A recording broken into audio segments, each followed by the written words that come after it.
Imagine you are standing in a grocery store, staring at dozens of cereal boxes.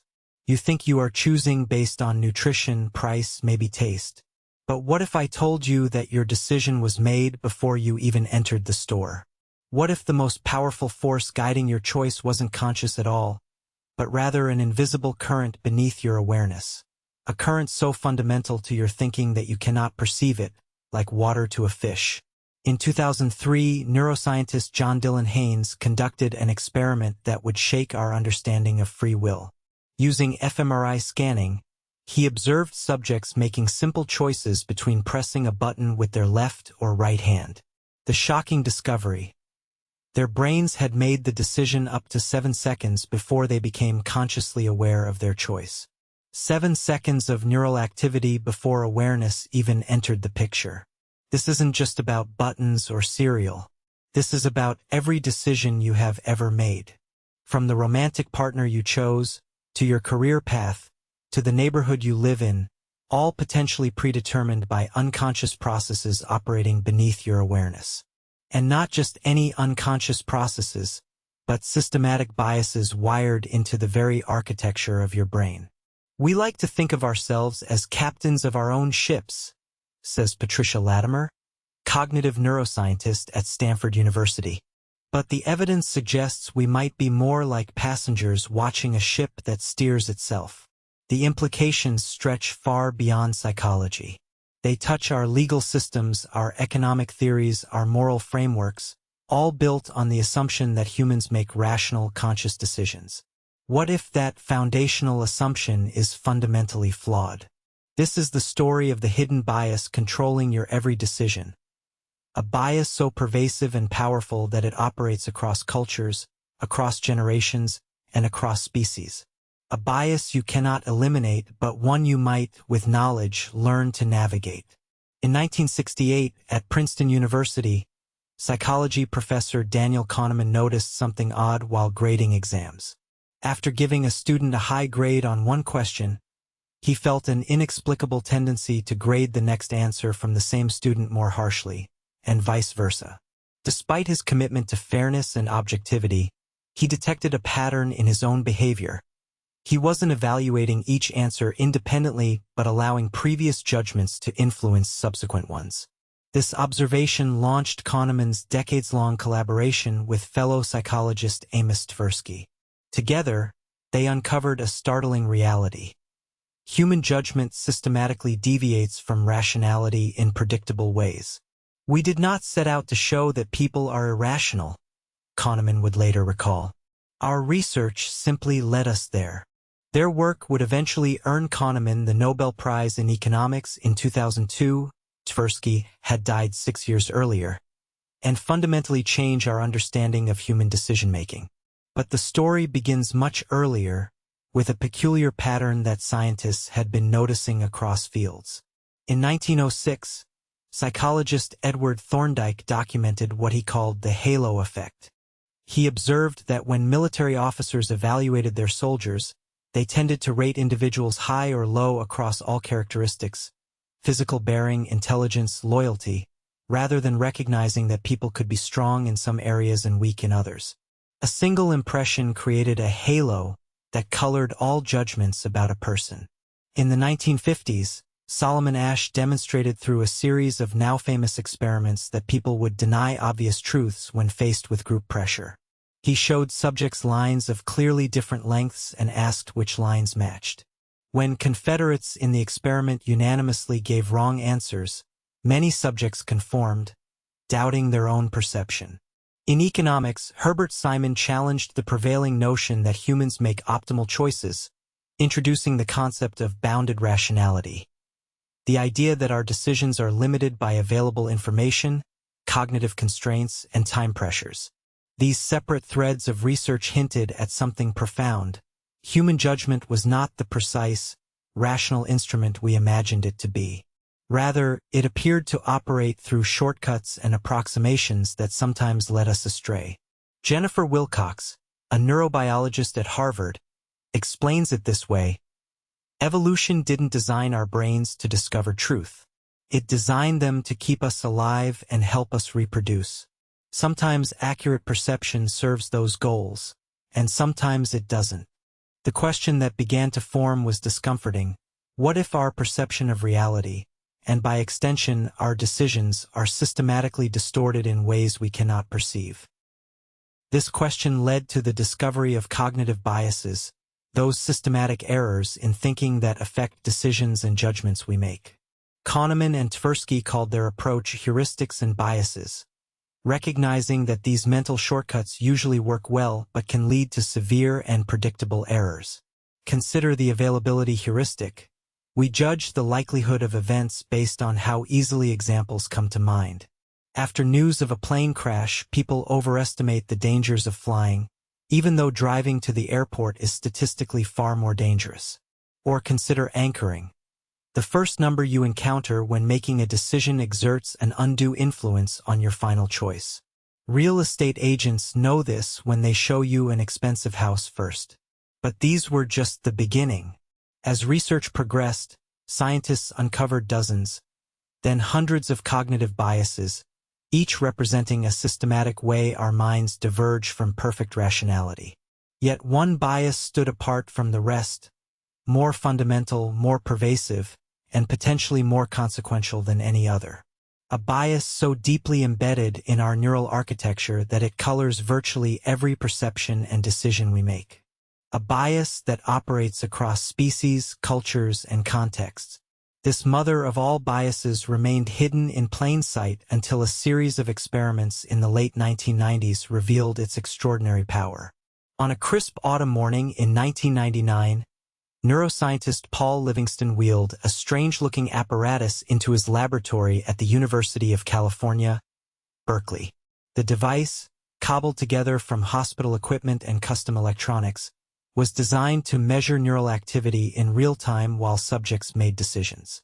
Livingston had a hypothesis that seemed almost heretical at the time, that most decision-making happens unconsciously, and consciousness merely rationalizes choices already made by deeper brain processes. 8 graduate students had volunteered for the experiment. Each was seated in front of a computer screen displaying pairs of faces. Their task seemed simple: choose which face they found more attractive. What the students didn't know was that Livingston's team was employing a technique called choice blindness, surreptitiously changing their selections in some trials. After making a choice, participants were sometimes shown the face they had rejected and asked to explain why they had chosen it. Remarkably, not only did most fail to notice the switch, but they proceeded to confabulate detailed justifications for choices they never actually made. "I liked her smile," one would say about a serious face. "His eyes seemed trustworthy," another would explain, having originally selected a completely different person. "We were stunned," recalls Livingston, not just because participants failed to notice their choices had been reversed, but because of how confidently they justified decisions they never made. They weren't lying. They genuinely believed they had chosen the face they were now justifying. The experiment was revelatory, but it wasn't alone. Around the same time, other researchers were converging on a similar insight from different angles. In 1998, social psychologist Roy Baumeister conducted what became known as the chocolate chip cookie experiment. Participants were divided into 3 groups. One allowed to eat fresh-baked cookies, another restricted to radishes, and a control group not offered food. All were then given an impossible puzzle to solve. The radish eaters, who had exercised willpower resisting the cookies, gave up on the puzzle significantly faster than the other groups. This led to the concept of ego depletion, suggesting that willpower is a finite resource that can be exhausted. But a more profound implication lurked beneath the surface.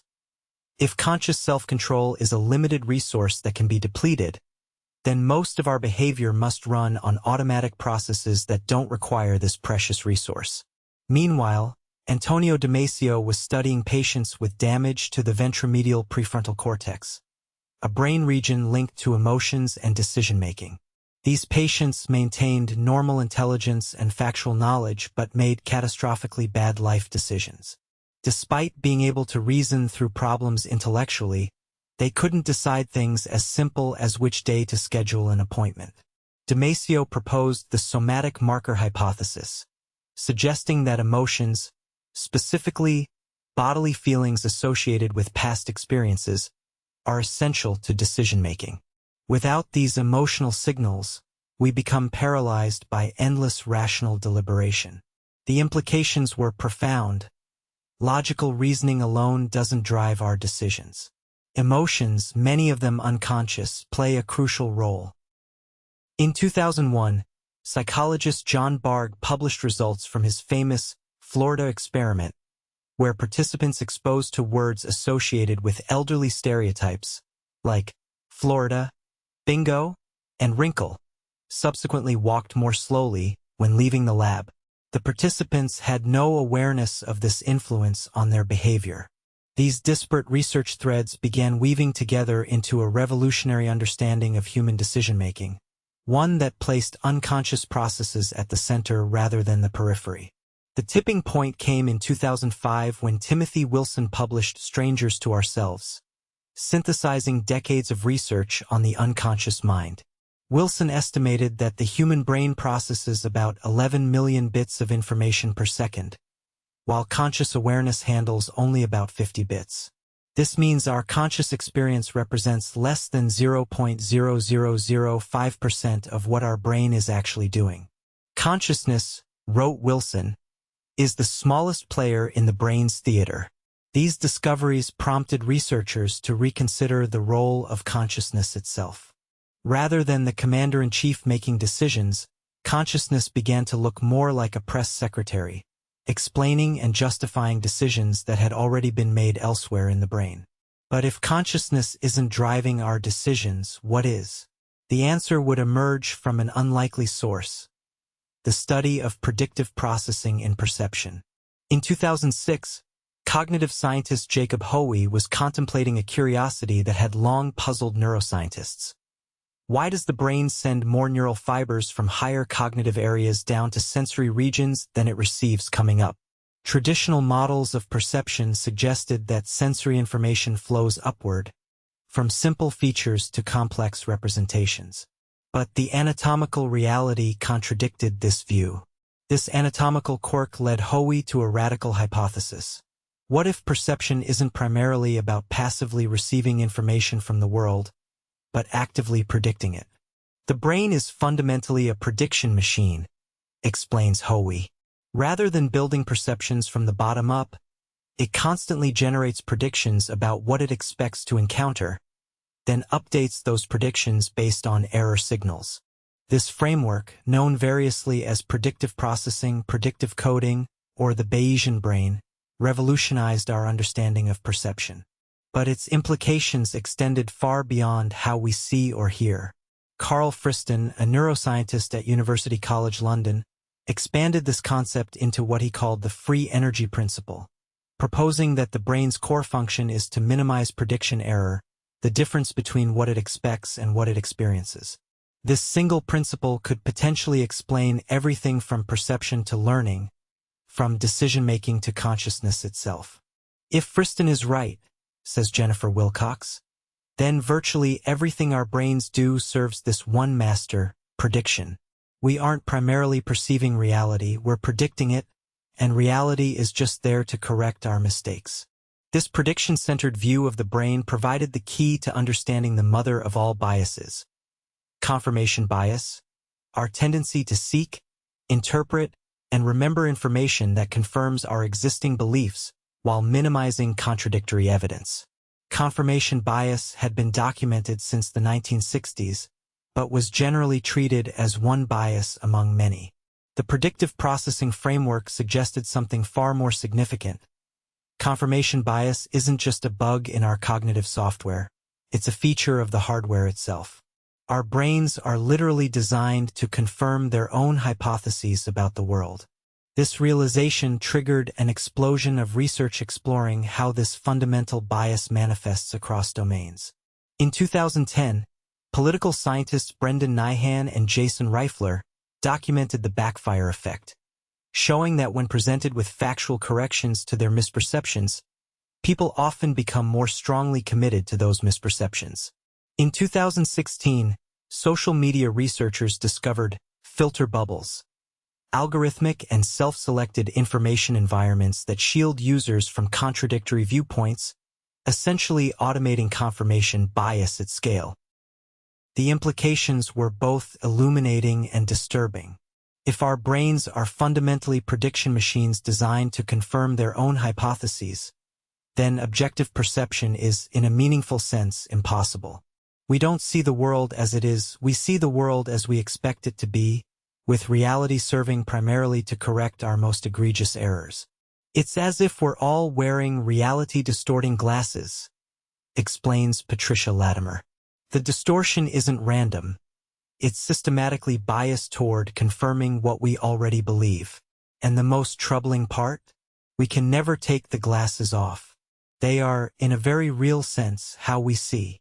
This understanding helps explain why debates about politics, religion, or even scientific facts often seem so intractable. People aren't just interpreting the same evidence differently. They're literally perceiving different realities, shaped by their existing beliefs and expectations. But the rabbit hole goes deeper still. If our brains are prediction machines, what determines the predictions they make? The answer emerged from an unlikely source: thermodynamics. In a dimly lit conference room at the 2017 Allen Institute for Brain Science Symposium, theoretical neuroscientist Carl Friston scribbled equations across a whiteboard. The audience of world-leading brain researchers watched with a mixture of confusion and fascination as Friston connected concepts from thermodynamics, information theory, and neuroscience. The principle I'm describing, Friston explained, isn't just about brains. It's about any self-organizing system that maintains its structure in a changing environment. Friston was presenting what he called the free energy principle, a mathematical framework suggesting that all self-organizing systems, from single-celled organisms to human brains, operate according to the same fundamental imperative: minimize surprise. In thermodynamic terms, this meant minimizing entropy or disorder. A living organism stays alive by maintaining an ordered internal state despite the universe's tendency toward disorder. To accomplish this, it must accurately predict what will happen next and act to maintain conditions compatible with its survival. An organism that can't predict its environment, Friston noted, is a dead organism. This perspective revealed something profound about the mother of all biases. Confirmation bias isn't just a quirk of human psychology, but a manifestation of a deeper principle governing all life forms. Every living thing, from bacteria to blue whales, must prioritize confirming its beliefs about the world to survive. The implications were staggering. The same principle that drives bacteria to swim toward sugar gradients also drives humans to seek information that confirms their political views. Both are manifestations of the same underlying imperative: minimize surprise by confirming predictions. But this raised a troubling question. If confirmation bias is baked into the very physics of being alive, how can we ever hope to overcome it? The answer came from an unexpected direction: the study of predictive processing in artificial neural networks. In 2015, computer scientist Jeffrey Hawkins proposed that intelligence, whether biological or artificial, emerges from prediction. His theory of hierarchical temporal memory suggested that neural networks become intelligent by continuously predicting their next inputs, with each layer of the hierarchy making increasingly abstract predictions.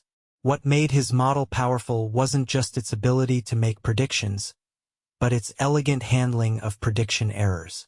When the system encountered surprising information that contradicted its models, it didn't reject the information. It updated its models. This process of predictive error correction allowed the system to continuously refine its understanding of the world. This computational perspective offered a crucial insight. Confirmation bias isn't the whole story. Our brains don't just confirm existing beliefs. They also update them when prediction errors become too large to ignore. The brain walks a tightrope, explains Paul Livingston. Lean too far toward confirming existing beliefs, and you become delusional, unable to learn from experience. Lean too far toward updating beliefs with every new bit of information, and you become unstable without any coherent model of the world. This balance between confirmation and updating explained a puzzling aspect of human cognition: why we are simultaneously so resistant to changing our minds and yet capable of dramatic belief revisions. The key factor appears to be the precision assigned to predictions versus sensory evidence. When we're highly confident in our existing models, we assign high precision to our predictions and low precision to contradictory evidence, strengthening confirmation bias. But when prediction errors accumulate beyond a threshold, or when we assign high precision to new evidence, belief updating can occur rapidly. This framework helped explain various phenomena previously considered separate biases. For instance, the sunk cost fallacy, our tendency to persist with endeavors we've already invested in, reflects the brain's reluctance to update its prediction that the investment will pay off. Motivated reasoning, our tendency to reason toward preferred conclusions, reflects the brain's attempt to minimize prediction error while maintaining emotionally important beliefs. Even optical illusions could be understood as cases where the brain's predictions about visual input override the actual sensory data. We're starting to see that what we called cognitive biases are actually manifestations of a single underlying principle, says Jennifer Wilcox. They're not flaws in our thinking. They're features of a prediction system optimized for survival, not truth. This understanding culminated in what researchers now call the predictive bias framework, a unified theory suggesting that virtually all cognitive biases stem from the brain's fundamental nature as a prediction machine optimized to minimize surprise. This framework didn't just unite various biases, it predicted their existence before they were empirically documented. For instance, the framework predicted that people would be more likely to reject evidence that threatened their group identity, which was later confirmed by research on identity-protective cognition. By 2020, this perspective had gained such prominence that the Annual Review of Psychology published a landmark paper titled The Predictive Mind: A Single Principle for All Cognitive Biases? The answer increasingly appeared to be yes. But if a single principle underlies all our biases, what does this mean for human decision-making? Are we doomed to be prisoners of our predictive biases, or can we find a way to transcend them? On a warm spring day in 2018, Jordan McPherson sat in her laboratory at MIT, staring at brain scans from an experiment that had taken 3 years to complete.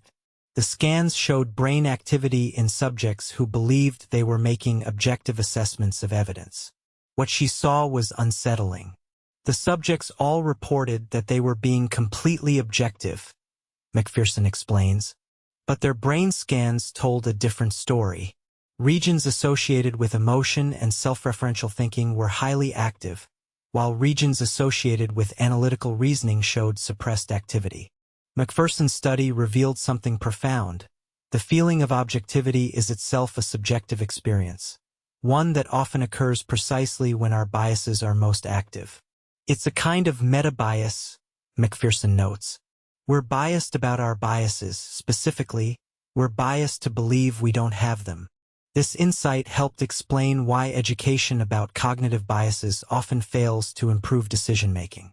Simply knowing about biases doesn't make us immune to them because the feeling of objectivity persists regardless of how biased our thinking actually is. The implications extended far beyond the laboratory. In fields ranging from law to medicine to science itself, professionals pride themselves on their objectivity, yet research consistently shows they're influenced by the same predictive biases as everyone else. In 2019, a large-scale analysis of judicial decisions revealed that judges were significantly more likely to grant parole after lunch than before, a finding impossible to reconcile with legal objectivity, but perfectly consistent with the predictive bias framework. Hungry judges make harsher predictions about recidivism risk. In medicine, diagnostic errors often stem from anchoring bias, a manifestation of predictive bias where initial impressions excessively influence subsequent judgments. Once a physician forms a preliminary diagnosis, contradictory symptoms are often explained away rather than used to update the diagnosis. Even science itself, our most sophisticated system for generating objective knowledge, isn't immune. A 2012 study found that scientists were more likely to find methodological flaws in studies that contradicted their theoretical preferences than in studies supporting them. Science works despite scientists' biases, not because scientists lack them, explains Patricia Latimer. The scientific method is essentially a set of procedures designed to override our predictive biases through forced exposure to potential falsification. This understanding of objectivity as a feeling rather than a state challenged fundamental assumptions across disciplines. If objectivity is always partial and perspective-bound, what does this mean for our legal systems, our scientific enterprises, our democratic institutions, all built on the assumption that humans can transcend their biases? The question became especially urgent in the domain of artificial intelligence. As AI systems increasingly make consequential decisions, from who gets a loan to who gets parole, engineers have struggled with the problem of algorithmic bias. Initially, many believed that algorithms could achieve the objectivity humans lack. But a series of high-profile failures, from facial recognition systems that performed poorly on dark-skinned faces to hiring algorithms that discriminated against women, revealed the naivety of this view. Algorithms don't eliminate bias, explains Paul Livingston. They inherit the biases in their training data, then optimize and amplify them while creating an illusion of mathematical objectivity. The predictive bias framework offered a deeper explanation for this problem. Bias isn't a bug to be eliminated but a feature inherent to any system that makes predictions. An algorithm without biases wouldn't make predictions at all. It would simply reproduce its inputs without interpretation. This realization prompted a shift in approach. Rather than attempting to eliminate bias, an impossible goal, researchers began focusing on making biases explicit and aligning them with human values. The question isn't whether a system has biases, notes Livingston. The question is whether its biases serve the purposes we want them to serve. This perspective opened new avenues for addressing predictive bias, both in humans and in the technologies we create. If bias is inevitable, perhaps we can channel it in beneficial directions. In April 2022, neuroscientist Anil Seth published a provocative paper titled The Virtuous Bias. In it, he argued that predictive biases aren't inherently harmful. They can be directed toward beneficial ends. The same predictive mechanisms that create confirmation bias also enable empathy, Seth wrote. When we successfully predict another person's behavior by simulating their mental state, we call it understanding. When we fail, we call it bias. Seth's paper crystallized an emerging approach to predictive bias. Rather than fighting against our brain's fundamental operating principle, we might learn to work with it. This approach was already showing promise in various domains. In education, teachers began designing lessons around productive failure, allowing students to make prediction errors in controlled environments, then using those errors to drive deeper learning. In therapy, techniques like behavioral experiments leverage the predictive brain by having clients make explicit predictions about feared outcomes, then testing those predictions against reality, creating precisely the kind of prediction errors needed to update anxiety-producing beliefs. In organizations, red team exercises institutionalize the challenge of predictions by assigning teams to develop contrasting viewpoints, creating structured exposure to potential prediction errors. These approaches all shared a common insight. Rather than trying to eliminate predictive bias, they worked with the brain's predictive architecture to create conditions where prediction errors could lead to beneficial updates. The most promising approaches focused on three principles. First, make predictions explicit. Vague expectations are harder to falsify than specific predictions. By articulating exact expectations before encountering evidence, we create the conditions for precise prediction errors. Second, increase the precision assigned to prediction errors. Various practices, from mindfulness meditation to scientific methodology, work in part by training attention on the gap between prediction and reality, increasing the weight given to prediction errors.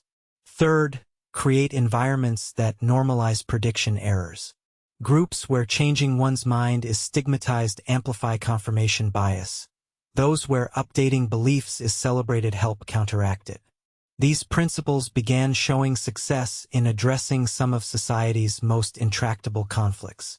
In 2023, researchers reported results from depolarization dialogues designed around predictive bias principles.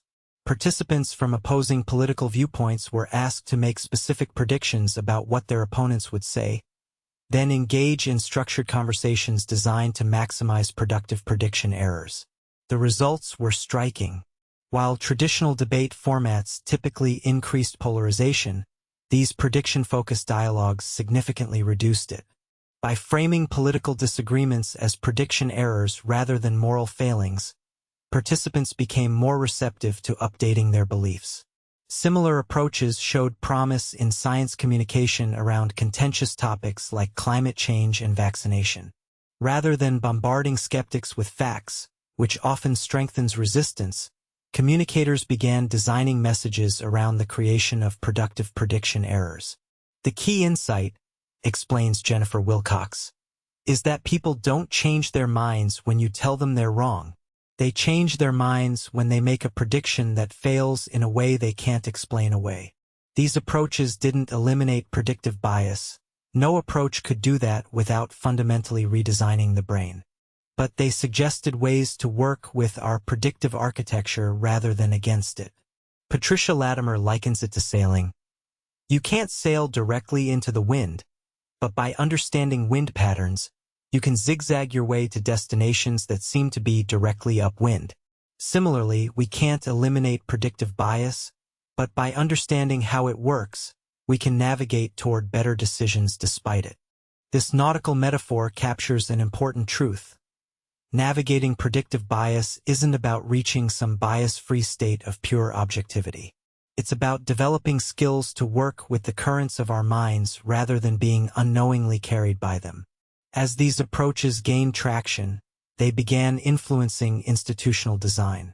Court systems experimented with procedures explicitly designed to counteract judicial biases.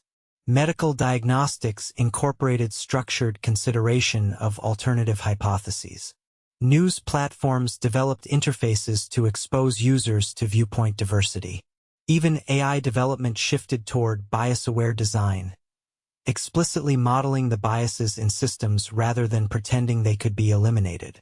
This approach led to more transparent algorithms whose limitations and tendencies could be understood and governed. These developments suggested a promising path forward.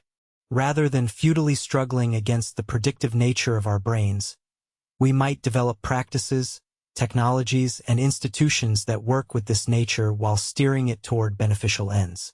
But as these approaches evolved, a deeper philosophical question emerged. If our perceptions and decisions are inescapably shaped by predictive biases, what does this mean for our understanding of truth itself? In the grand salle des illustres of the Toulouse City Hall, philosophers, scientists, and technologists gathered for the 2024 Conference on Mind and Reality. The central question before them was provocative. If predictive bias is fundamental to how brains work, what becomes of our concept of objective reality? The traditional view held that reality exists independently of our perceptions, and the goal of science and rational inquiry is to bring our beliefs into closer alignment with this objective reality. But the predictive bias framework suggested something more complex.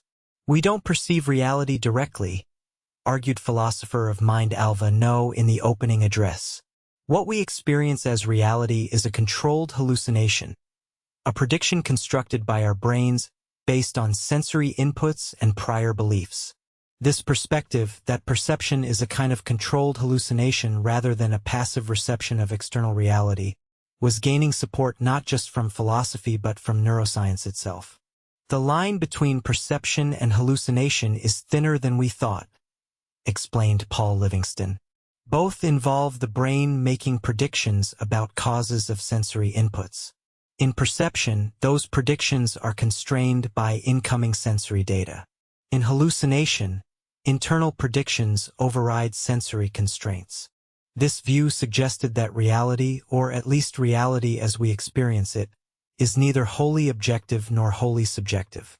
Rather, it emerges from the interaction between our predictive models and the constraints imposed by the world. We don't experience the world as it is, noted Jennifer Wilcox. We experience the world as it is useful for us to experience it, given our evolutionary history and individual learning. This perspective helped explain persistent disagreements across domains from politics to science. If reality as we experience it is partly constructed through prediction, then people with different predictive models literally experience different realities. Yet this didn't mean abandoning the concept of truth. Instead, it suggested refining it. Truth isn't about accessing some God's-eye view of reality, argued philosopher Daniel Dennett. It's about developing predictive models that minimize surprise across increasingly diverse contexts. This pragmatic conception of truth as prediction error minimization across contexts offered a way forward. It acknowledged the constructed nature of perception while maintaining that some constructions work better than others at navigating the constraints reality imposes. The implications extended to how we understand knowledge itself. If all perception involves prediction, then all knowledge incorporates predictive biases. But this doesn't make all knowledge claims equally valid. The difference between science and pseudoscience, explained Patricia Latimer, isn't that one is biased and the other isn't. It's that science has institutional practices designed to expose predictions to potential falsification across diverse contexts. This understanding helped resolve apparent paradoxes in the philosophy of science. For instance, the fact that scientific theories change over time doesn't mean they're merely subjective constructions. Rather, each new theory typically makes more accurate predictions across a wider range of contexts than its predecessors. For everyday decision-making, this perspective offered both humility and hope.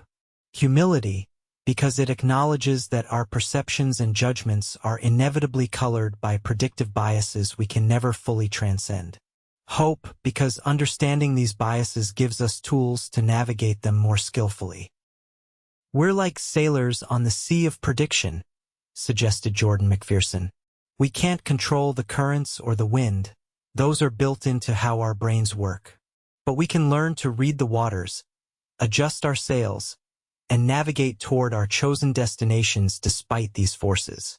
This nautical metaphor captured something essential about living with predictive bias. We can't eliminate it any more than sailors can eliminate the wind. But with understanding, we can work with it rather than against it or in ignorance of it.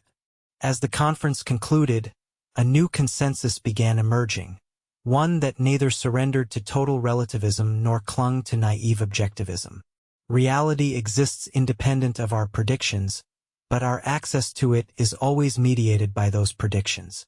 Truth remains a meaningful concept, not as perfect correspondence with an external reality we can never directly access, but as increasingly accurate prediction across diverse contexts.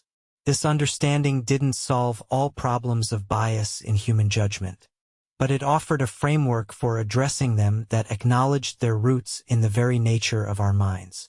As our understanding of predictive bias has evolved, what began as a story about the limitations of human judgment has transformed into something more nuanced, a story about both constraints and possibilities. The predictive bias controlling your decisions isn't just a source of error, it's also the foundation of your greatest human capacities. The same predictive mechanisms that create confirmation bias also enable empathy, creativity, and meaning-making. When you connect with another person's emotional state, your brain is using its predictive architecture to simulate their experience. When you appreciate music, your enjoyment comes largely from your brain correctly predicting how melodies will unfold. When you find meaning in life events, you're using predictive processing to integrate those events into a coherent narrative. Predictive processing isn't just a bug in the system, it's the system, explains Patricia Latimer. It's how brains work, from simple perception to our highest cognitive functions. This perspective suggests a profound reframing of how we think about bias. Rather than a flaw to be eliminated, our predictive nature is the core of both our limitations and our capabilities. The question isn't how to overcome it, but how to channel it productively. In education, this has led to new approaches that work with rather than against predictive processing. Traditional education often treats students as passive recipients of information. But if learning involves prediction error, educational experiences should be designed to create productive prediction errors. The most effective learning happens when predictions fail in informative ways, notes Paul Livingston. Not catastrophic failure that leads to disengagement, but productive failure that leads to model updating. This insight has inspired educational methods where students make predictions before being taught concepts, creating the conditions for productive prediction errors that drive deeper learning. In mental health, understanding predictive bias has transformed approaches to conditions like anxiety and depression. These conditions can be understood partly as disorders of prediction. Anxiety involves catastrophic predictions about future threats, while depression involves negative predictions about oneself and one's prospects. Treatments increasingly focus on creating experiences that generate prediction errors to update these maladaptive predictions. Exposure therapy for anxiety, for instance, works by creating situations where predicted catastrophes fail to materialize, generating prediction errors that update threat models. Even in artificial intelligence, the predictive bias framework is changing how systems are designed. Rather than aiming for impossible, unbiased algorithms, developers are creating systems with explicit, transparent predictive biases aligned with human values. These developments suggest that the future lies not in overcoming predictive bias, but in developing a more sophisticated relationship with it, one that acknowledges its inevitability while steering it in beneficial directions. The predictive brain isn't a limitation to be transcended, argues Jennifer Wilcox. It's an inheritance to be understood and wisely managed. This perspective offers a kind of liberation. We need not berate ourselves for failing to achieve impossible objectivity. Instead, we can develop practices that work with our predictive nature rather than against it. For individuals, this means cultivating what psychologist Ellen Langer calls mindful uncertainty, a stance that holds predictions lightly while remaining open to evidence that might update them. It means making predictions explicit so they can be tested against reality. It means creating environments where changing one's mind is celebrated rather than stigmatized. For societies, it means designing institutions that acknowledge and work with predictive bias rather than pretending it can be eliminated.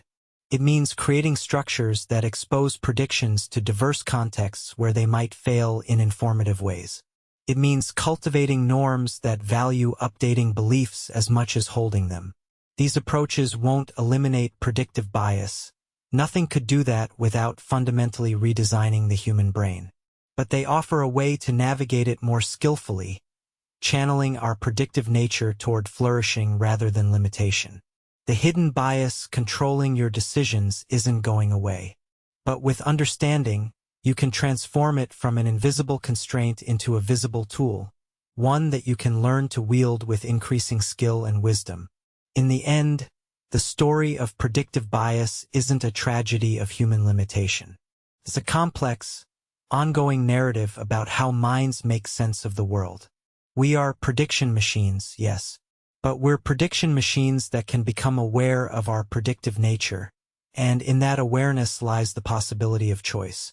Not the illusory choice of escaping prediction, but the real choice of how we relate to it, how we channel it, and how we use it to navigate the ocean of uncertainty that is human life. The biases controlling your decisions aren't just hidden constraints. They're also hidden opportunities for growth, connection, and meaning. In understanding them, you gain not freedom from prediction, but freedom within it. The freedom to predict more wisely, to update more gracefully, and to navigate the currents of your mind with greater skill. What we perceive as reality is neither a perfect representation of an external world nor a completely subjective construction. It is a controlled hallucination shaped by evolution to help us survive, not to perceive truth.